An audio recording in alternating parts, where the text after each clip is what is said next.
I didn't confront her the first time I saw it, or the second, or the 10th, because by then I wasn't trying to catch her in a lie. I was trying to understand how long she'd been living one. The moment that broke me wasn't dramatic. No lipstick on a collar, no strange perfume, no late-night work emergencies. It was just a text. A simple notification lighting up her phone while we were sitting on the couch together. She picked it up quickly. Too quickly. Her thumb moved fast and the message disappeared. She smiled at me right after like nothing had happened. And she thought I didn't notice. But I had been noticing for weeks. Her name is Hannah. We've been married 9 years. We weren't the couple that screamed at each other. We were the quiet type, routine, respectful, predictable. And maybe that's part of why it hurt so much. There were no warning sirens, just small, almost invisible shifts.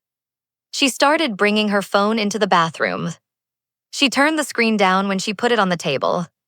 She laughed at messages and then looked up to check if I'd seen. I told myself I was being paranoid. But paranoia doesn't make your stomach twist at 2 a.m. when the person next to you glows from a screen you can't see. I started paying attention. Not obsessively, not angrily. Just quietly. Like someone watching the tide come in, knowing the water will reach them eventually. That night on the couch, we were watching a show neither of us cared about. I was pretending to be interested. She was pretending not to be distracted. Her phone buzzed. She glanced down. Her face changed for a split second, not guilt exactly, more like excitement mixed with caution. She opened the message, read quickly, and swiped to delete. Then she leaned back against me and said, "This episode is boring." I felt something inside me settle. Not explode. Settle. Because that moment confirmed what my heart had been whispering for weeks. She wasn't mine anymore. At least not fully. I didn't say anything that night or the next. Instead, I started noticing patterns. She'd get messages late at night and angle her body away. She'd go for quick errands that lasted longer than needed. She started caring about her appearance in ways she hadn't in years. Not for me, not at home, but before leaving. One evening, I asked casually, "Who have you been talking to so much lately?" She didn't even hesitate. Group chat, work people. Her answer was smooth. Too smooth. I nodded, "Oh, cool." That was the moment I stopped asking questions. Because when someone lies easily, questions don't get you truth. Time does. 2 weeks later, I was in the kitchen when her phone buzzed on the counter. She wasn't nearby. I didn't grab it. I didn't read anything. I just looked at the screen. One name. Evan. No emoji, no nickname, just a name. But the preview showed enough. Wish I was there right now. My chest went tight, but my face stayed calm. I walked away before she came back.